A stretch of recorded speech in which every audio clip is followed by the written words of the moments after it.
Welcome in the world of MPSC. MPSCच्या विश्वामध्ये तुम्हा सर्वांचं हार्दिक स्वागत.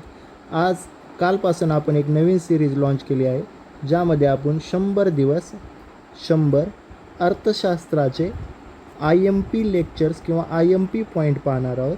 तर आजचा आपला दुसरा दिवस आहे, म्हणून आपण दुसरा IMP पॉईंट पाहणार आहोत. त्याचं नाव आहे दुसरी पंचवार्षिक योजना. ही पण योजना खूप IMP आहे. जेवढ्या काही पंचवार्षिक योजना आहेत त्या सर्वच IMP आहेत. आतापर्यंत एकूण 12 पंचवार्षिक योजना झाल्या आहेत आणि या पंचवार्षिक योजनेमध्ये आपल्या एक्झाममध्ये क्वेश्चन असतो म्हणजे असतोच. आणि ह्या योजनेमध्ये कोणकोणत्या प्रकल्प हाती घेण्यात आले किंवा काय काय घटना घडल्या, ह्या सर्व घटना आपण ट्रिक्सच्याद्वारे लक्षात कशा ठेवायच्या ते पण आपण पाहणार आहोत. सुरुवातीला सगळ्यात IMP पॉईंट याचा कालावधी आहे 1956 ते 1961. आपल्याला माहिती आहे पहिली पंचवार्षिक योजना लक्षात ठेवण्यासाठी नवीन गोष्टीची सुरुवात 51 एका शुभ अंकापासून केली जाते. 51 ते 1956 पर्यंत. लगेच पहिली झाली की लगेच दुसरी योजना चालू केली 1956 ते 1961. त्यानंतर याच्यामध्ये भर हा जड आणि मूलभूत उद्योगावर देण्यात आला होता. आपल्याला माहिती आहे पहिल्या पंचवार्षिक योजनेमध्ये आपण कशावर भर दिला होता? कृषी क्षेत्रावर. कृषी म्हणजेच काय? शेतीवर. का दिला होता? कारण आपण ज्यावेळेस स्वातंत्र्य झालो त्यावेळेस आपल्याला खायला अन्नच नव्हतं, म्हणून आपण काय केलं म्हणलं आता अन्नासाठी कृषीवर भर द्यावा लागेल. तसं कृषीवर भर दिला, आपल्याला खायला प्यायला अन्न भेटलं. मग काय म्हणले आपले नेहरूजी? म्हणले आता काय करा, उद्योगाकडे लक्ष द्या. कोणते उद्योग करा म्हणले? पहिल्यांदा जरा जड उद्योग करा म्हणले, म्हणजे पुन्हा नंतर हलके उद्योग करू. म्हणून दुसऱ्या योजनेमध्ये जड आणि मूलभूत उद्योगावर लक्ष केंद्रित करण्यात आलं. त्यानंतर यामध्ये प्रतिमान वापरलेलं होतं PC महालनोबिस यांचं प्रतिमान. हे जे काही महाशय आहेत हे आहेत महालनोबिस. नावाप्रमाणेच महान व्यक्तिमत्व आहेत. PC महालनोबिस यांनी हे प्रतिमान तयार केलं होतं. PC महालनोबिस. आपल्याला आता भारत देशाला काय बनवायचं आहे? महान बनवायचं आहे. काय बनवायचं आहे? महान. महानवरून महालनोबिस लक्षात ठेवायचं. त्यानंतर या योजनेचं उपनाव नेहरू. काय आहेत? हे अध्यक्ष आहेत. आणि प्रतिमान कोणतं आहे? महालनोबिस. मग या दोघांचंच नाव द्या म्हणले, दुसरं कशाला नाव द्यायचं, म्हणून नाव दिलं PC महालनोबिस योजना. ही योजना कशी होती? भौतिकवादी योजना होती. म्हणजेच आपल्याला उद्योगामध्ये म्हणजेच भौतिक विकास साधायचा होता, म्हणून भौतिकवादी योजना. हे जे प्रतिमान आहे महालनोबिस प्रतिमान, हे रशियातील फेल्डमनच्या प्रतिमानावर आधारित होतं. तर काय म्हणले होते महालनोबिस? महालनोबिस म्हणले की जर आपल्या देशाला वेगाने आर्थिक विकास करायचा असेल तर झपाट्याने औद्योगिकरण करावं लागेल. कारण आपण पहिल्या योजनेमध्ये शेतीवर लक्ष दिलं. मग आता काय म्हणले? आता दुसरं काय करावं लागेल? आपल्याला औद्योगिकरण करावं लागेल. जर औद्योगिकरण झालं नाही तर आपल्या देशाची प्रगती होणार नाही. म्हणून काय म्हणले? तीव्र वेगाने औद्योगिकरण करावं लागेल. यासाठी मग औद्योगिकरण पाहिजे तर याच्यामध्ये मोठ्या प्रमाणात गुंतवणूक करावं लागेल. म्हणून काय केलं? गुंतवणुकीवर भर दे. आपण राहतो भारतात, बरोबर आहे. भारतात जर कोण चांगली गोष्ट करत असेल तर त्याला लगेच काय होतात? अपोज करण्यासाठी माणसं उभा राहतात. मग असंच ह्या महालनोबिस साहेबाला पण अपोज करण्यासाठी 2 जण उभा राहिले. त्यांचं नाव आहे ब्रह्मानंद आणि वकील. ब्रह्मानंद आणि वकील. हे काय म्हणले? हे ना भारताची प्रगती शक्य होणार नाही, आम्ही सांगतो तसं करा मग भारताची प्रगती होईल. मग काय म्हणले बाबा की भांडवली वस्तूपेक्षा, काय म्हणले ब्रह्मानंद आणि वकील? भांडवली वस्तूपेक्षा उपभोग वस्तूच्या उत्पन्नावर भर द्यावा, म्हणजे काय होईल? रोजगार निर्मिती होईल. कशावर? भांडवली वस्तूपेक्षा उपभोग वस्तूच्या उत्पादनावर भर द्यावा, ज्यानं काय होईल? रोजगार निर्मिती होईल. ही कोण म्हणले? ब्रह्मानंद आणि वकील म्हणले. म्हणून याला काय म्हणलं जातं? मजुरी वस्तू प्रतिमान असे म्हणतात. परंतु हे प्रतिमान सरकारनं स्वीकारलं का? नाही. सरकार म्हणले अरे तर अगोदरच पैसे नाहीत बाबा आपल्याकडे, एकच चालू आहे त्यालाच चालू राहू दे, अजून दुसरं कशाला करायचं. मग म्हणले ह्या साहेबायचंच करू, महालनोबिस साहेबायचं. या योजनेवर खर्च आपण प्रस्थापित ठेवलं होतं 4800 कोटी करायचा. 4800 कोटी. पण प्रत्यक्षात किती गेला? 4600 कोटी. आपण कालच्या लेक्चरमध्ये पाहिलं की पहिल्या पंचवार्षिकमध्ये हा खर्च किती होता बाबा, किती होता आठवतं आहे का? हा खर्च होता 2178 कोटी करायचा. पण आपण किती केला होता, तर 1960 कोटीच केला होता. लक्षात कसं ठेवलं होतं, योजना कधी झाली 1951, त्याच्या जवळचा अंक 1960. आता या सेकंड योजनेमध्ये काही महत्त्वाचे प्रकल्प हाती घेण्यात आले होते, ते आपण पाहूया. आपल्याला माहिती आहे पहिल्या योजनेमध्ये आपण शेती उद्योगावर लक्ष केंद्रित केलं होतं. शेतीसाठी काय लागतं, पाणी. पाण्यासाठी काय केलं आपण, धरण बांधलं. बरोबर आहे. धरण कुठं बांधलं, सतलज नदीवर बांधलं, त्यानंतर कोसी नदीवर बांधलं, त्यानंतर दामोदर नदीवर बांधलं, त्यानंतर काय केलं, महानदीवर एक बांधलं, महानदी. तशाच पद्धतीच्या योजना किंवा प्रकल्प दुसऱ्या योजनेमध्ये पण हाती घेण्यात आले, ते आपण पाहू. दुसऱ्या योजनेमध्ये माहिती आहे आपल्याला कशावर भर दिला होता आपण, जड आणि मूलभूत उद्योग. जड आणि मूलभूत उद्योग. तर मला सांगा जड उद्योग म्हणजे काय असणार, जरा वजनाने पण जड असणार आणि त्याच्यामधून पैसा पण मिळणार. म्हणून काय केलं भारत सरकारनं दुसऱ्या योजनेमध्ये पोलाद उद्योग निर्माण करण्याचं ठरवलं. पोलाद उद्योग. मग आपल्याकडं तर काही तंत्रज्ञान नव्हतं की आपण स्वतः उद्योग उभारू शकत. मग आपण काय केली, आपल्या मित्र राष्ट्रांची काय केली, मदत घेतली की द्या बाबा आम्हाला काहीतरी मिळवून द्या किंवा ह्याला मदत करा, आम्ही तुम्हाला मदत करू. म्हणून दुसऱ्या योजनेमध्ये एकूण 3 पोलाद कारखाने उभा टाकले किंवा 3 पोलाद प्रकल्प उभा केले आपण. 3 पोलाद प्रकल्प. हे प्रकल्प खूप IMP आहे, त्याच्यावर क्वेश्चन विचारलेला आहे. पहिला प्रकल्प आहे भिलाई पोलाद प्रकल्प, जो रशियाच्या मदतीने उभारला. दुसरा आहे रूरकेला पोलाद प्रकल्प, जर्मनीच्या मदतीने. आणि दुर्गापूर पोलाद प्रकल्प, ब्रिटनच्या मदतीने. लक्षात ठेवण्यासाठी लक्षात ठेवायचं, ला.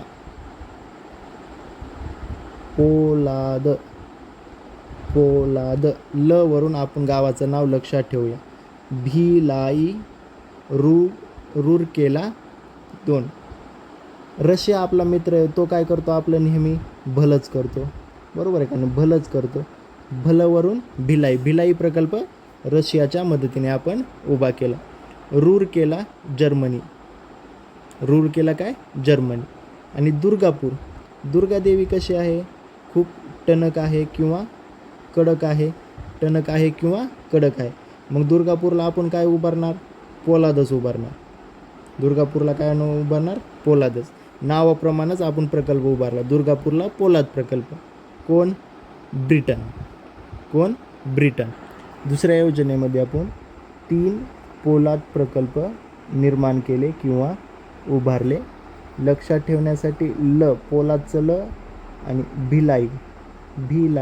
रशिया काय करतो, भारताचं नेहमी भलंच करतो, म्हणून कुणाच्या मदतीने, रशियाच्या मदतीने. त्यानंतर दुर्गा कशी आहे, कडक आहे, टणक आहे. मग त्या ठिकाणी आपण काय करणार, पोलादच उद्योग उभारणार. कुणाच्या मदतीने, ब्रिटनच्या. त्यानंतर तिसरा आहे रूरकेला. ही कुणाच्या मदतीने उभारला आपण, जर्मनीच्या मदतीने उभारला. आपल्याला नाव दिलं जातं की खालीलपैकी कोणता पोलाद प्रकल्प हा दुसऱ्या पंचवार्षिक योजनेमध्ये उभा करण्यात आला आहे. तर लक्षात ठेवण्यासाठी काय केलं आपण, ल2. द्वितीय योजना दुर्गापूर, ब्रिटनच्या मदतीने. त्यानंतर आपण भेलची स्थापना केली. भारत नावातच आहे हेवी. आपण पाहिलं होतं की दुसऱ्या योजनेमध्ये कशावर भर दिला होता, जड आणि मूलभूत उद्योगावर. नावातच आहे हेवी म्हणजे काय, जड. Bharat heavy electricals limited, Bhopal या ठिकाणी याची स्थापना केली. त्याच पद्धतीने हा पण IMP पॉईंट आहे. दुसऱ्या योजनेमध्ये आपण 2 खत कारखान्याची निर्मिती केली आहे. पहिला आहे नानगल, दुसरा आहे रूरकेला. आपल्याला माहिती आहे नानगलला काय आहे, सतलज नदीवर आपण काय केलं होतं, धरण बांधलं होतं. सतलज नदीवर काय केलं, धरण बांधलं. आणि रूरकेलाला काय आहे, तर पोलाद प्रकल्प.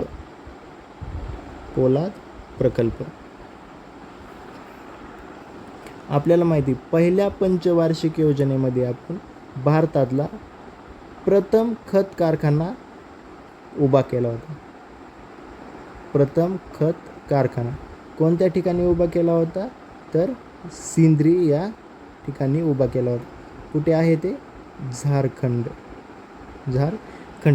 कन्फ्यूज होऊ शकतं की पहिला कोणता आहे, सिंद्री पहिला आहे का नानगल पहिला आहे का रूरकेला प्रकल्प? तर लक्षात ठेवण्यासाठी सिंदूर काय केला जातो? पहिला लावला जातो. पहिलं काय लावतात? सिंदूर लावतात. सिंदूर म्हणजेच काय? सिंद्री. एकदा शॉर्टमध्ये आपण दुसरी पंचवार्षिक योजना पाहूया. या योजनेचा कालावधी आहे 1956 ते 1961. याचे अध्यक्ष आहेत आदरणीय नेहरूजी. त्यानंतर उपाध्यक्ष आहेत कृष्णम्माचारी. उपाध्यक्ष आहेत कृष्णम्माचारी. लक्ष ठेवण्यासाठी लय सोपं, ही तर लय सोपं. 2 म आलेले आहेत. काय आहेत? 2 म म्हणजेच काय? दुसऱ्या योजनेचे उपाध्यक्ष. त्यानंतर प्रतिमान कोणतं होतं? आपल्याला काय करायचं आहे? आपला देश महान बनवायचा आहे. आता पहिल्यांदा शेती केली आपण, आता देश महान बनवायचा म्हणजेच काय? महालनोबिस प्रतिमान. आपल्या भारत देशामध्ये कोण चांगलं केलेलं देखवत नाही, म्हणून या महालनोबिसला विरोध करायला 2 जण उभं राहिले. त्यांचं नाव काय आहे? ब्रह्मानंद आणि वकील. 2 म्हणले ह्यांच्यापेक्षा आमचं चांगलं आहे, आमच्यावर काम करत. पण सरकारनं काय केलं? हे स्वीकारलं नाही. सरकार म्हणलं तुम्ही ग बसा बाबा, इथं पैसा नाही माझ्याकडे. त्यानंतर आपण या योजनेमध्ये मुख्य भर हा जड व मूलभूत उद्योगावर दिला होता. जड व मूलभूत उद्योग. जड उद्योगामध्ये आपण काय केलं? चांगले हेवी कारखाने स्थापन केले, म्हणजेच काय? पोलाद उद्योग स्थापन केला. एकूण 3 पोलाद कारखाने स्थापन केले. पहिला केला भिलाईला. काय केला? भिलाईला. कुणाच्या मदतीने केला? रशियाच्या मदतीने. लक्षात ठेवण्यासाठी रशिया काय करतो? आपलं नेहमी भलंच करतो. त्यानंतर 2 नंबरला दुर्गा माता कशी आहे? कडक आहे, टणक आहे. मग त्या ठिकाणी कोणता उद्योग करावा लागेल? हेवी जड उद्योगच करावा लागेल, पोलाद उद्योग. कुणाच्या मदतीनं केला हा? ब्रिटनच्या मदतीनं. 3 नंबरचा केला रूल केला. हा केला जर्मनीच्या मदतीने. त्याच पद्धतीने आपण काय केले? 2 खत कारखाने पण नवीन निर्माण केले. 2 खत कारखाने.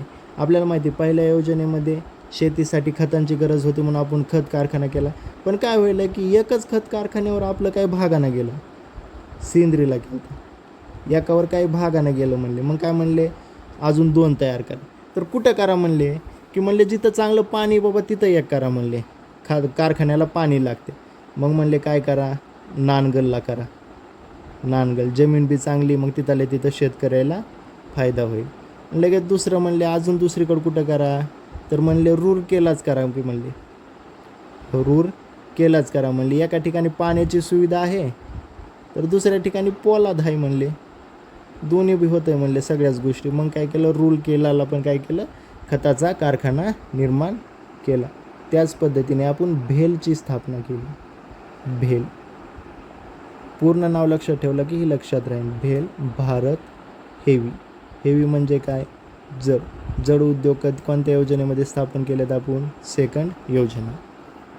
या योजनेचा मुख्य उद्दिष्ट होता जड आणि मूलभूत उद्योगांची स्थापना करून औद्योगिकरण करणं, म्हणजे भारतातल्या लोकांना पैसा भेटेल. 10 ते 15 लाख नवीन रोजगार निर्माण करायचे होते. त्यानंतर समाजवादी समाज रचनेचे तत्त्व IMP पॉईंट आहे. समाजवादी समाज रचनेचे तत्त्व कोणत्या योजनेमध्ये स्वीकारण्यात आले? तर दुसऱ्या योजनेमध्ये स्वीकारण्यात आले. कुठं? काँग्रेसचं एक अधिवेशन भरलं आवडी, मैं तेरे को आवडी, तू मेरे को आवडी. आवडीला काय म्हणले? समाजामध्ये आवड म्हणजे काय? प्रेम, लव. काय म्हणले मग? समाजामध्ये काय करा? प्रेम निर्माण करा. प्रेम निर्माण करा. समाजवादी समाज रचनेचं तत्त्व आवडी अधिवेशनात स्वीकारण्यात आलं. त्यांच्या याच्यात घटनाक्रम, दुसरं औद्योगिक धोरण घोषित करण्यात आलं. दुसरी योजना म्हणल्याच्यानंतर दुसरंच करणार. आपण पाहिलं सगळ्यात IMP समाजवादी समाज रचनेची स्थापना करण्याचं लक्ष ठेवण्यात आलं होतं. उद्योगांचे विभाजन 3 सूचीमध्ये करण्यात आलं. खादी आणि ग्राम उद्योग कार्यक्रम पण चालू करण्यात आला. आपल्याला माहिती पहिल्या योजनेमध्ये आपण अखिल भारतीय काय केली होती? अखिल भारतीय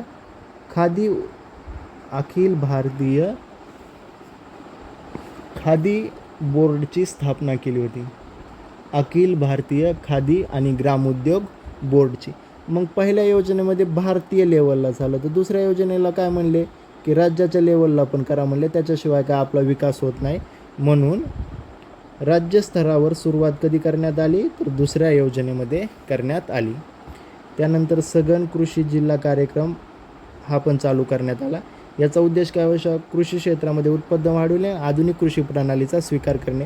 हे काय एवढा IMP नाही आहे आपल्यासाठी. IMP आहे समाजवादी समाज रचनेची स्थापना करण्याचे लक्ष कोणत्या योजनेमध्ये ठेवण्यात आले? तर दुसरी योजना. कसं? किंवा असं लक्षात ठेवण्यासाठी पण एक सोपी गोष्ट आहे. दोनदा समाज शब्द आला आहे. समाजवादी समाज रचना, समाजवादी समाज रचना. इथं एकदा समाज, इथं एकदा समाज, म्हणजेच काय? Second 5 year plan. काहीतरी अवघड आहे का? समाजवादी समाज रचना, दोनदा समाज शब्द आला आहे म्हणजे सेकंड. फक्त कळालं पाहिजे, लक्षात कसं ठेवायचं, खूप इझी होतं. आता यश मूल्यमापन करू. यश अचिव्हमेंट काय झाली? पोलाद उद्योगाची विशेष वाढ झाली. 3 उद्योग उभारले ना आपण, विशेष वाढ झाली. सामाजिक क्षेत्रामध्ये लक्षणीय प्रगती केली. अपयश, समाजवादी समाज रचना गाठली का आपण? शक्यच नाही. 2 समाजामध्ये प्रेम निर्माण होणं शक्यच नाही. समाजवादी समाज रचना अपयश. किमतीचा निर्देशांक 30% वाढला. भयंकर महागाई वाढली. त्यानंतर या काळामध्ये 3 गंभीर प्रश्न निर्माण झाले होते. सुएझ कालव्याचा प्रश्न, मोसमी पावसाची कमतरता आणि परकीय चलनातील घट. मग पहिली योजना यशस्वी म्हणता येईल का अयशस्वी? नाही सॉरी, दुसरी योजना यशस्वी म्हणता येईल का अयशस्वी म्हणता येईल? अयशस्वी म्हणू शकतो आपण. 30% महागाई वाढली. समाजवादी समाज रचना तर काही ही करण्यात आली नाही. त्यामुळे 50-50 म्हणता येतं. 50% चांगली बी झाली आणि 50% वाईट पण झाली किंवा अयशस्वी झाली. अशा पद्धतीने आजच्या लेक्चरमध्ये आपण सेकंड पंचवार्षिक योजना संपूर्ण पाहिली आणि ती ट्रिकच्याद्वारे लक्षात कशी ठेवायची ते पण आपण पाहिलं आहे. एकदा 2 मिनटामध्ये आपण एकदा रिवाईज करूया. दुसरी पंचवार्षिक योजना कधी चालू करण्यात आली? 1956 ते 1961 मध्ये चालू करण्यात. याचे अध्यक्ष आहेत आपले आदरणीय नेहरू जी. उपाध्यक्ष आहेत कृष्णम्माचारी. लक्षात ठेवण्यासाठी 2 म आहेत, म्हणजे द्वितीय योजनेचे उपाध्यक्ष. प्रतिमान कोणता आहे? आपल्याला आपला देश काय करायचा होता? महान बनवायचा होता दुसऱ्या योजनेमध्ये, म्हणजेच महालनोबिस काय आहे? प्रतिमान आहे. त्यानंतर या महालनोबिस साहेबांना अपोज करण्यासाठी 2 कार्यकर्ते उभे राहिले. ते म्हणले ह्यांचं चांगलं नाही बाबा, आमचं प्रतिमान चांगले. ते 2 कोण होते? तर ब्रह्मानंद आणि वकील होते. ह्यांनी कोणतं प्रतिमान मानलं? तर मजुरी वस्तू प्रतिमान मानलं. मजुरी वस्तू प्रतिमान. पण भारत सरकार काय म्हणलं की नाही बाबा, अरे आमच्याकडे एकच योजना चालू करायला पैसे नाहीत, आम्ही बळच करायला लागलो, तुमची कधी करा. म्हणून ही योजना भारत सरकारनं स्वीकारली नाही. त्यानंतर या दुसऱ्या योजनेमध्ये आपण भर कशावर दिला होता की सगळा भर आपला जड आणि मूलभूत उद्योगांवर भर दिला होता. जड व मूलभूत उद्योग, म्हणून या योजनेला काय म्हणतात, भौतिकवादी योजना पण म्हटलं जातं. भौतिकवादी, सगळा भौतिकच विकास करायला लागलो होतो आपण. भौतिकवादी योजना, या योजनेमध्ये सगळ्यात IMP आपण 3 पोलाद कारखाने स्थापन केले किंवा निर्माण केले. पहिला आहे भिलाईला. कोणाच्या मदतीने स्थापन केला तर रशियाच्या मदतीने केला. लक्षात ठेवण्यासाठी रशिया काय करतो, आपलं नेहमी भलंच करत आलेलं आहे. त्यानंतर दुर्गापूर. दुर्गादेवी कशी आहे, टणक आहे, कडक आहे. मग त्या ठिकाणी पण काय पाहिजे आपल्याला, जड असं हेवी उद्योग पाहिजे. मग दुर्गापूरला काय केलं, पोलाद कारखाना स्थापन केला. कुणाच्या मदतीने केला, ब्रिटनच्या मदतीने केला.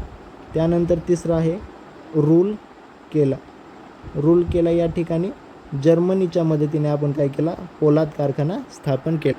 त्यानंतर आपल्याला माहिती आहे आपण पहिल्या योजनेमध्ये पहिला खत कारखाना स्थापन केला होता. कोणत्या ठिकाणी, सिंद्रीच्या ठिकाणी. पण पहिल्या कारखान्यानं काय व्हायना, आपल्या जेवढं काय भारत देशामध्ये खत लागतं तेवढं त्याचे प्रोडक्शन होईना गेलं. मग काय म्हणले, अजून 2 नवीन खत कारखाने निर्माण करा. तर कुठं करा म्हणले, की ज्या ठिकाणी पाणी चांगले व्हावं तिथं एक करा म्हणले. पाण्याच्या ठिकाणी एक करा. आणि आता इथं पोलाद कारखाना निर्माण केला, त्याच्या ठिकाणी दुसरा कारखाना टाकला तर आपले पैसे वाचतील म्हणले. मग म्हणले पहिला कुठं करायचा, दुसरा, तर म्हणले नानगलला एक करा, तिथं चांगलं पाणी. त्याच्यानंतर दुसरा म्हणले आता पोलादच्या ठिकाणी करा, मग आपलं पैसा बी वाचन. तर काय केलं, रूल केला काय केला, दुसरा खत कारखाना निर्माण केला. आणि यामध्ये IMP VVIMP असं एक आपण म्हणू शकतो की कोणत्या योजनेमध्ये समाज रचनेचे तत्त्व स्वीकारण्यात आले. समाजवादी समाज रचना तत्त्व लक्षात ठेवण्यासाठी खूप इझी. समाज, इथं एक शब्द आहे, इथं एक शब्द आहे. किती समाज आहेत, 2 समाज. म्हणून कोणती योजना, द्वितीय किंवा दुसरी पंचवार्षिक योजना. अशा पद्धतीने आपण द्वितीय पंचवार्षिक योजना पूर्णपणे पाहिली. जर तुम्हाला हा व्हिडिओ आवडला असेल तर या व्हिडिओला लाईक करा, शेअर करा आणि चॅनलला सबस्क्राईब करा. Thank you so much.